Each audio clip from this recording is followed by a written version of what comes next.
hold on here. Welcome back to a Wild Time podcast YouTube episode with my man Jerry. A few days ago we did a really fun, interesting subject of horror icons, and it was, you go back and check it out, man. It was awesome. It had a good fall feel to it, good Halloweenish type, and we really broke down some cool stuff. I mean, like, comment, subscribe. Oh yeah, as always. I don't say that enough, to be quite honest. Yeah, you should. I know. I should do a lot of things different. As that Kenny Chesney song, I would have done a lot of things different. Bring a tear to a glass eye. But anyways, tonight's a little bit different. Yes. That's a lot different. A lot different, yeah.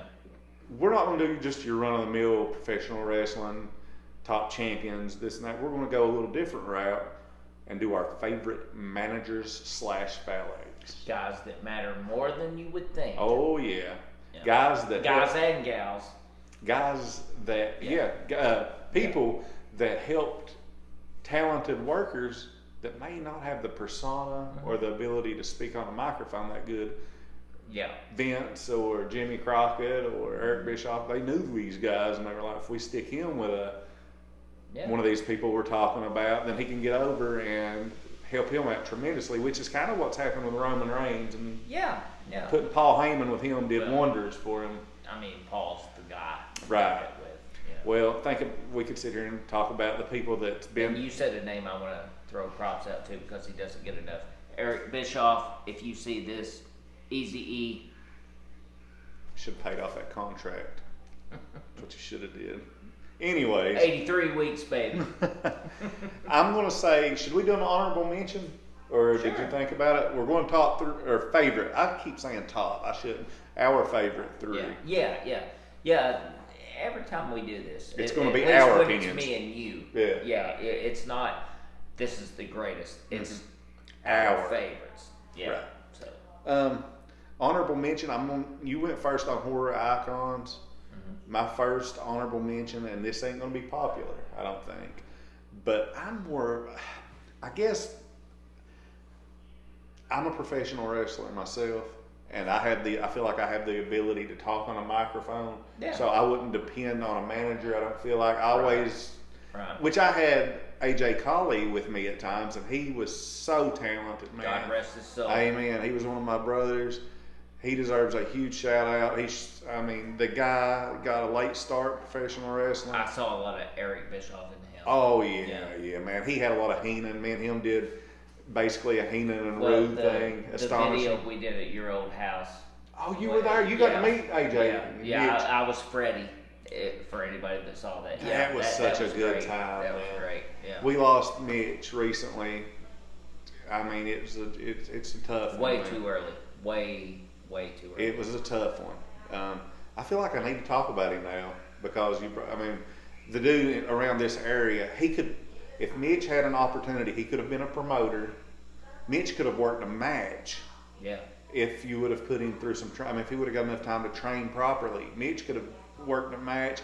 Mitch managed awesome with the reformation that we had going with Mikey, myself, Nick, Kobe. Eventually turned heel, went with him, and Mitch helped Kobe on that. Kobe's one of the best workers you'll ever see, but he's not the type to get on the microphone a lot. Right. So he needed a yes. Match. So, but Mikey can get on a microphone and degrade people, and that's a whole different thing. But Mitch was perfect. I felt like for Kobe. I felt like if they had stayed together, that would have blossomed into. Mitch was a jack of all trades. Yes. And he was a great friend, a great human being. Good guy. I've watched him do some really good deeds for guys, man. Me and him done a lot of traveling when we were working for AMW, and we were hauling some guy that was a referee that just down on his luck and had a tough night. And I watched Mitch just take his payday and say, "Here, you deserve it more than I do." And that was just Mitch, and he was comical, funny as. Yeah. He was absolute, witty. He would be on here with us. Witty, yes. That was a good way to describe him. Witty is perfect. Quick-witted. Because, a random line would come out, and his response, you'd be like, well, yeah. And then you start laughing. And he could imitate anybody. But that ain't who I was going to say as my honorable mention, but he would be the top for me. He's the ultimate. Yeah, he's the honorable ultimate. mention. Yeah. But like I said, valet wise, I'm going to go with Marlena. Ooh. I had the biggest crush on Terry Boatwright. Yeah. Terry Don't was- sell it. Okay. If you saw the Yeah. documentary, Flame Road from Hell. Yeah, they told her not to sell it Don't sell it. when Gold Dust was on there singing. But trying to- by God, she could sell it. she was. I liked her as Alexandra York. Yeah, York. she was. I forgot about that. She York was Foundation. That. That was a Yes. pretty cool little group that she had going on there. Had the typewriter. and the Hell, computer. Morton was in that at one point. Terrence He was Taylor. Richard Morton. Terrence Taylor. Yeah, And Terrence who was Taylor. it? Who there was Wall one more. Street. Yeah, Rotunda. yep. Michael Wall Street. the York yeah. Foundation. She had, I think, I totally forgot about that. Mr. Hughes was the bodyguard. I think. Yeah. Pretty cool little deal though. She Yeah. typed in the computer and it would tell him. Yeah. But she would be. I thought she was beautiful. She was so hot. I thought Still is. the Pillman angle. Yeah. To know how that was going to end up and what was going to happen had he not passed away would have been one of the coolest. Yeah. I mean, that thing was getting ready. Talk about heat. And what could have been. What was going to happen was that Goldust and her were going to renew their vows on Raw. Mm-hmm. And when the minister, the preacher, whatever said, "Is there anybody here that don't approve of it? Speak up." Pillman was going to come out. Yeah. And she was going to turn on Goldust. Ooh. And all the blood from him after Pillman attacked him was going to be on her white wedding dress. And Oh man. so it was going to be, it was going to be a hot angle. But that's my honorable mention. Terry, Marlena, whatever you want to call her. Yeah. It was good with me. Yeah. All right.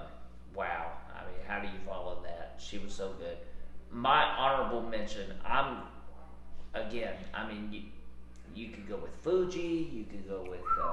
Yeah. I mean, there are a lot of guys that you would probably put in your top list. Jimmy Hart is another one, but my honorable mention is going to be Eric Bischoff, and a lot of people don't think of Eric Bischoff as a manager because He was with Hogan, the whole run. but he was the president of WCW, Mm-hmm. and the reason I give it to him is because if you really go back to the NWO when it started, they brought DiBiase in Mm-hmm. He was going as that role. and it didn't feel. I don't know. I thought it did. To me, it was perfect because Hogan and DiBiase were always against each other, and it reinforced the fact that Hogan's a bad guy. Mm-hmm. You know, DiBiase is his manager. You know, so it fit for me. And then the reveal. Well, how are they doing all this? Because the president, The man that signed our checks. yes, is involved. And I don't think he gets enough credit. I thought Bischoff, the entire point of being a heel manager is heat. Mm-hmm. Make them hate you. And sign up to the WWE network, go back, look at those Nitros. Nobody Got was the heat. hated more than Yeah. Eric Bischoff. Even Oh. more than Hogan. Yeah, when You know. Bischoff and Flair had that feud, Oh, gosh yes, almighty, when yeah. that was a Fire that me. was a shoot. I'm already fired. Yeah, Fire me. That was a shoot too. Yeah. I mean, that wasn't. I mean, 90% of that was a shoot. Yep. So Bischoff had heat too, man. Without, I mean, people were getting Real fed- heat. Yeah, people Real were getting aggravated over how Hall and Nash manipulated. I mean, they worked. Yeah. They knew what they were doing. Nobody should blame them because they helped a lot of the guys nowadays get guaranteed contracts. Yeah. And my favorite moment, and it wasn't, and again, it wasn't, going to the ring as a manager, but you remember the referee that they fired? And, Was it Pee Wee? No, it wasn't Pee Wee. No, It was Pee the other Wee. one. It was the other guy. I can't think of his I loved name. him though. He was a But, good one. The guy brought his kids on Could you camera. please tell your dad that he's still fired? Yes, that Oh man, that was a good one. that's he. That's and, old school. And heat, Hall too. and Nash both. Laughing. Yeah. So I mean, Good choice. Good choice. Yeah, and even like when Hogan went to TNA, Bischoff was there. Yeah. He was.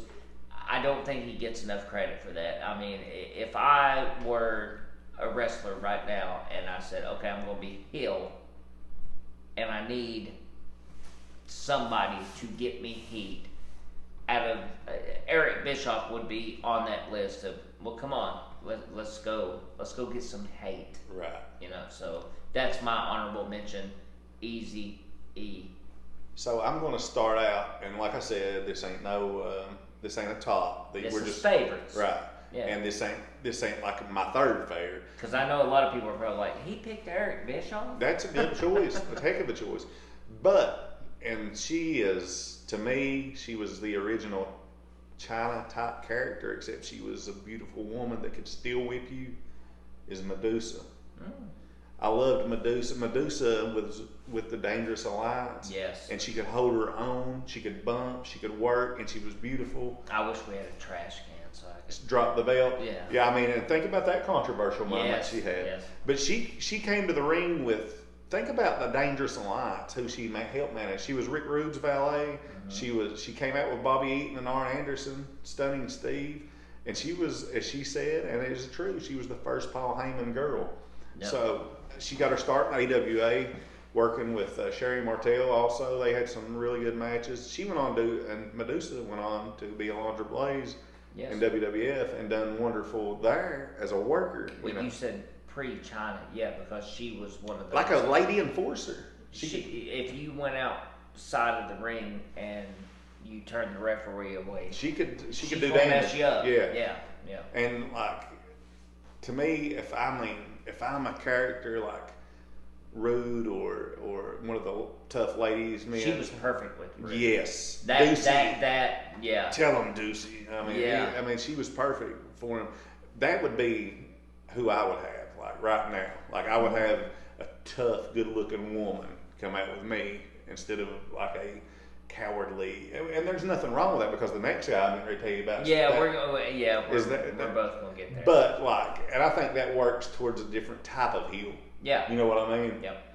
Like Rude and Medusa to me, man, was a perfect match. Well, Rude was a guy that didn't need a mouthpiece. No, he was. Think about how confident he was to say he didn't want the Bobby expression, the total package. But yeah, Rick Rude was a guy. He didn't need a manager, but if you could put a Medusa with him. Ricky Steamboat once said that Ravishing Rick Rude didn't want to share his heat with nobody. No, and he didn't need to. No, he didn't need Heenan. No, and he wanted that heat himself. And if you go back and watch Rude and Heenan's promos, he does the most of the talking. You know, Heenan may when Bobby's talking, Rick's waiting. Yeah. That's right, Bobby, and then goes into telling you what he's going to do. And then Heenan, being as good as he is, presents the work of art. Yeah. But Medusa was my three. We'll move along. That would be who that type of manager would be. Who Astonishing Adam would have come out with him at this time. I can't do that. It's funny though because we're thinking the same.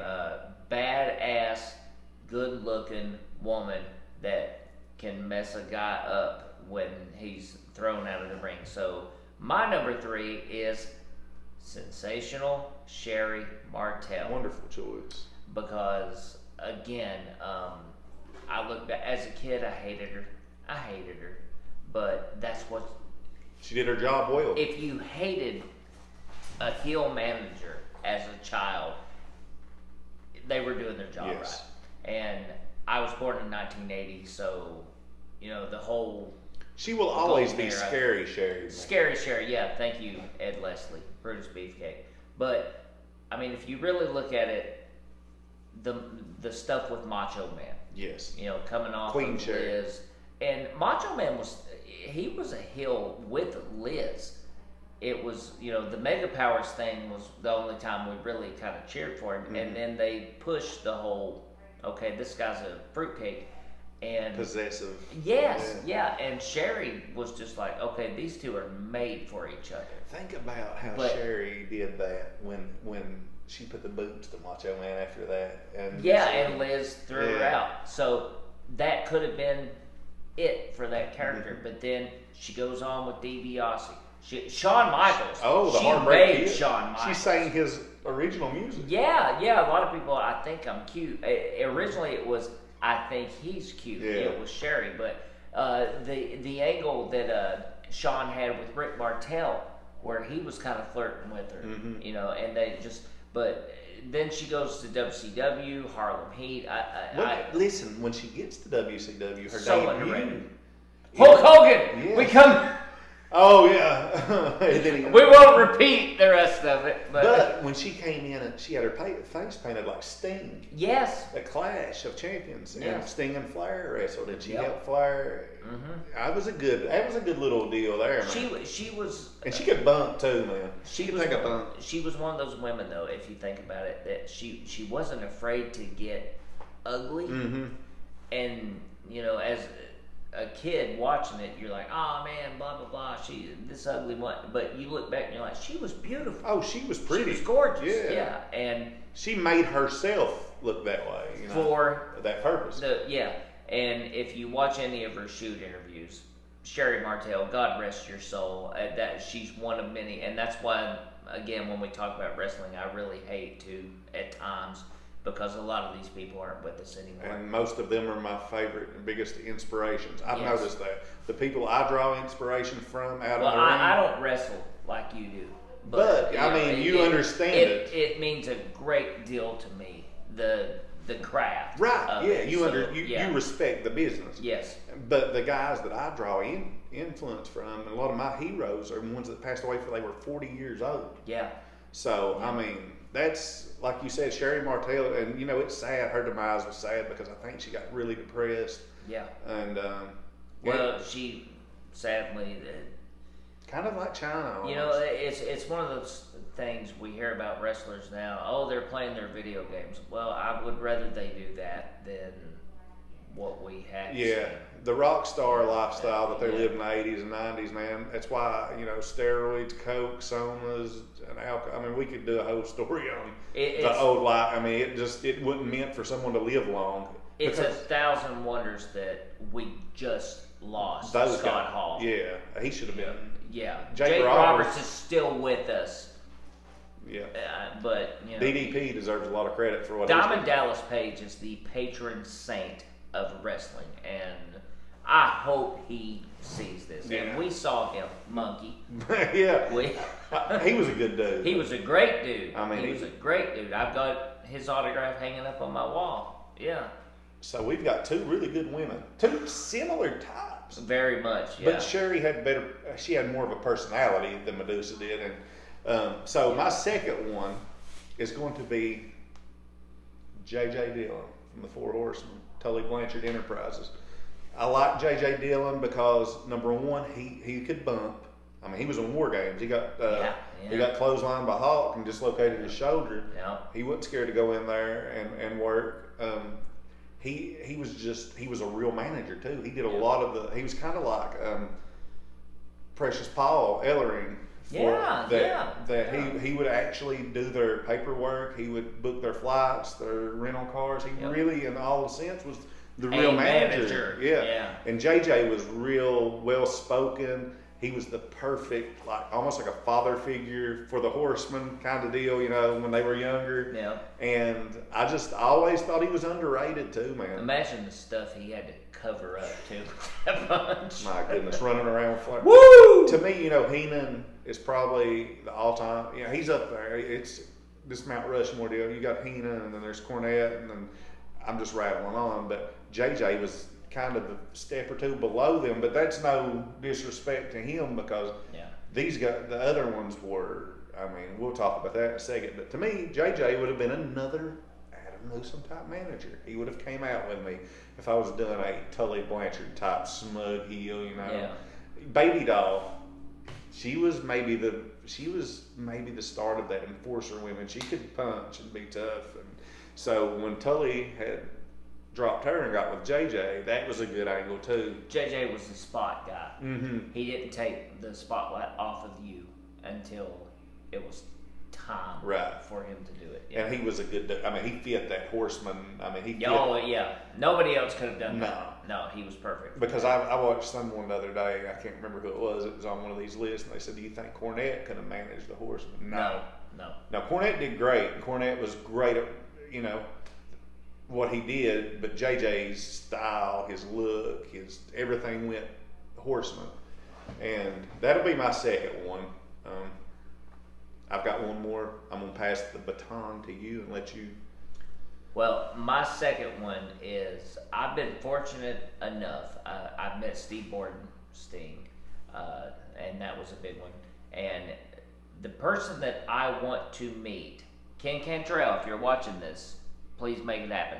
The person in wrestling that I want to meet more than any other person on this earth, and I've had 2 chances to do it. One, I was in Florida. The second one, he got the gout.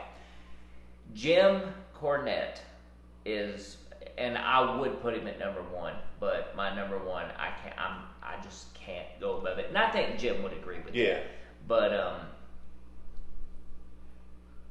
podcasts, whether it be wrestling, movies, whatever, nobody on the internet is more entertaining than James E. Cornette. And again, he's another one of those guys. When I was a kid, I hated him. I wanted to see him get his ass kicked so much. But now, as an adult, I go back and I watch those matches, and I'm laughing and I'm saying, hit him with the tennis racket.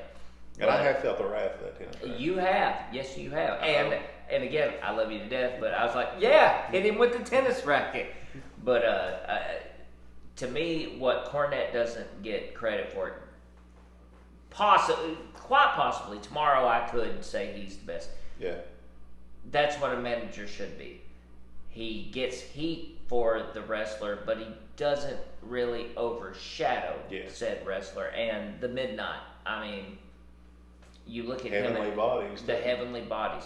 When Cornette is your manager, Camp Cornette. yeah. And I just, we won't get into it, but I tend to agree with him on more things than I know I what you're saying. don't. But just not just the manager side too. Like if I was starting a wrestling promotion right now, and you said, okay, you get one guy to book it, it would be either Dutch Mantell or Jim Cornette. Smoky Mountain Wrestling as a kid was awesome. It was great, and really, I won't lie. I'm a child of the '80s. I grew up WWF and the kiddie aspect of it. Right. So, like when NWA came on, I was like, what is this?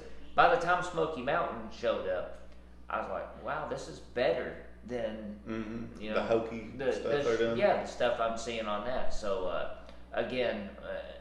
There's so much I want to say, but we won't go into it. But yeah, Jim Cornette, you my man. So number 2. Cornette 2. Louisville, baby. All right, so I've floated on this one for a little bit, and I'm hoping that the guy Cornette would have been on another list of mine. I'm glad you mentioned that. I mean, because there's a lot of guys I respect. He's near the top, but there's another guy I don't know that. I mean, you got one left. I got one left. I've got one left. So we could have very well picked the same guy. And this dude here I'm going to tell you about is, if you go back and watch his stuff before the guy I'm getting ready, his persona later on, you'll find it just as entertaining. I know who you're going to say. Percival Paul Yep. Pringle. Paul I knew Bear. it. I knew it. Listen, the guy, I'm telling you what, The Undertaker, when he came out as Paul Bear, Yeah. that stuff is, I mean, he's a real life mortician. Yeah. And he's one of the most, if you hear guys in the business. Well, that was a McMahon thing. Hey, pal, Yeah. what'd you do before you got into He business? did that to everybody. Oh, man, Scott Hall would be G.I. Joe. Yeah, I'll be the best G.I. Joe you know. But Paul Bear as Percival Pringle the Third. Hey, man. I mean, how many guys did he manage? Oh, man. And he had blonde hair. And he just so good, man. He was so good. Watch his old clips. I mean, everybody knows him as Paul Bear, but even go back and watch early Paul Bear. Oh, that shoot interview he did with Cornette. Have you seen that? I don't know if I've seen it with Cornette. Look up Jim Cornette, Paul Bear, Percy Pringle, whatever, and them just ripping on Kevin Dunn. There's a good one. It's the best thing ever. There's a good one with. There's a good old promo when Lex Luger makes his debut. Yeah. and Yeah. and he introduces him. Yeah. And it's got Luger in the gym. I think Rude's with them, and they're lifting and stuff. And I mean, I think Luger's doing rows, and Percy Pringle's standing on the weights, and he's excited. Yeah. I mean, it's just, and it's playing like the Gap Band or That one of dude those. was just so entertaining. Yes, I mean, he's right up there. Yeah. I mean, Well, and that's the thing, you're hitting on that. he would have never managed me either. You know what I mean? Well, but he could have. Yeah, he could Because, have. I mean, a lot of people, that's what's sad. And that's what I hate about the fact that WWE just took over and people thought, well, this is wrestling. No, there was so much more. The territories. He was much more than just Paul Bearer. Paul Bearer was great. Yes. But Percy Pringle Was it so different? was, yes. That's how you know Yes. he's great, because that and Paul Bearer are polar opposites, and he killed them both. Yes. Like if let's say World Class or Georgia Championship Wrestling or whatever he was in at the time had been as big, and he would have had a platform to show that side off. Yep. Well, it would have been just as big as Paul Bearer. But Easily. Paul Bearer and the Undertaker, the gimmick, the character, and everything went together so well. Yeah, that just. I mean, Work. it just when stuff aligns perfectly like that, you get that. So Well, it's like we were talking about the horror podcast we did before. It's Robert Englund can play anything, but he hit that role, and that's what he became known for. But he could do more than just that. so Medusa, J.J. Dillon, and Paul Bearer / Percy Pringle for the Wild Man, Adam, Astonishing, Newsome, Human Horror Movie, The Ticking Time Bomb, whatever you want to call me. That's my 3 honorable mention of Marlena and AJ Collie. Beyond honorable mention. So I'm going to lay it over on him and let him tell us the number 1. My honorable mention was Bischoff. Yes. And then I went with, God rest her soul, Sensational Sherry. My number 2, and when I say number 2, 2 and 1 are like right there. Okay, the honorable, he should be a colonel. I don't know if he is, but I'm going to call him one. The Colonel, James E. Cornette, one of the greatest alive today. But my number 1, it has to be, again, I was born in 1980. I grew up on WWE wrestling. I'm sorry, WWF wrestling. That's not, the Panda thing hadn't come in yet. It has to be the Brain, Bobby the Brain Heenan. So you mean to tell me it ain't Colonel Robert Parker? Hey, he's in the top 10. He's in the top 10. Speaking of 10. Yeah, he's in the top 10. But no, I mean, really, when I think to this day, and when I thought as a kid, again, there was Mr. Fuji. There was There was the Gary Mouth Hart. of the South, Gary Hart. The Mouth of the South, Jimmy Hart. Teddy Long. Teddy Long. Slick.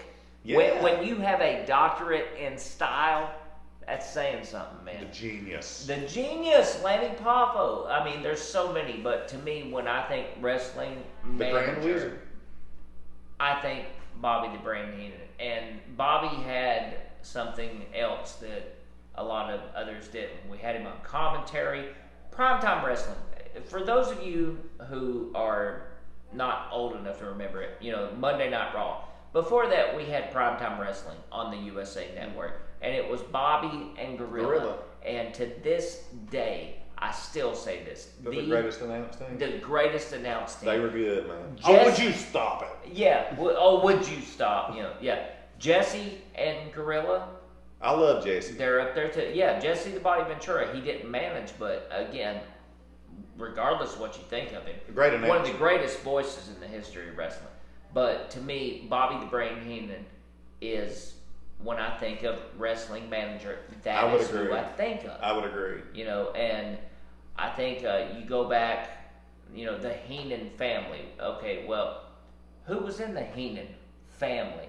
There were a lot, but you don't remember the wrestlers. You just remember the Heenan family. Andre, of course, WrestleMania 3. I think that might be the greatest angle ever. Hogan and Andre and Heenan with Andre. They turned Andre. He became heel.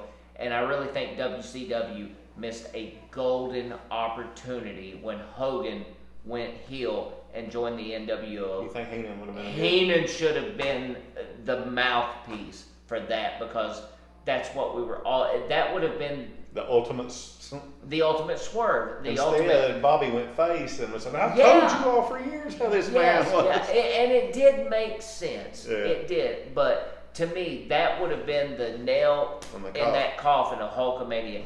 Heenan is with him, so. And I'll tell you, I'm glad. If you hadn't chose him as number one, I don't know what I would have did, because I was like, obviously Heenan. Cornette, though, like I everybody said, we have mentioned in this, they well deserved. Yes. I mean, they really are. And you can even say, Mr. Perfect was a manager at one point. He was. Well, Bobby. Kind of like the Rick Rude deal with him. He was coming out. Him, yeah. But Bobby helped. Mm-hmm. And the thing too, especially with Heenan and Cornette too, though, is even when you hated them, you couldn't help but laugh at the stuff you were they entertained. said. Yeah, they were just, especially Bobby Heenan, just a funny guy, man. Yeah. Witty. I mean, he had some really good. Just like that. Take wrestling out of it. Just give the guy a mic and put it stand up, and that guy would have made you laugh. He was just, that was just a funny individual. Well, listen, we've been in this discussion for 31 minutes. We could have went easily. We could have went 45 minutes. Yeah. And King Cantrell, again, I want to meet Jim Cornette. And King Cantrell, I want to get back in the ring. Yeah, and I want to meet Jim Cornette. I'm in the best shape I've been in forever. I'm ready. Yeah, he can do that. I want to meet Jim Cornette. Listen, like, subscribe, and share. And stay tuned, because we've got a lot more content coming. If you enjoyed this is our third, and we did good, dude. Yeah. I mean, we got halfway through one a minute ago that was like. No, that was weeks ago. Oh yeah. Continuity. My bad. We're live, pal. Yeah. Anyways, like, subscribe, and share. Jerry, Mayhem, and Adam, thank you guys for tuning in. We'll see you next time.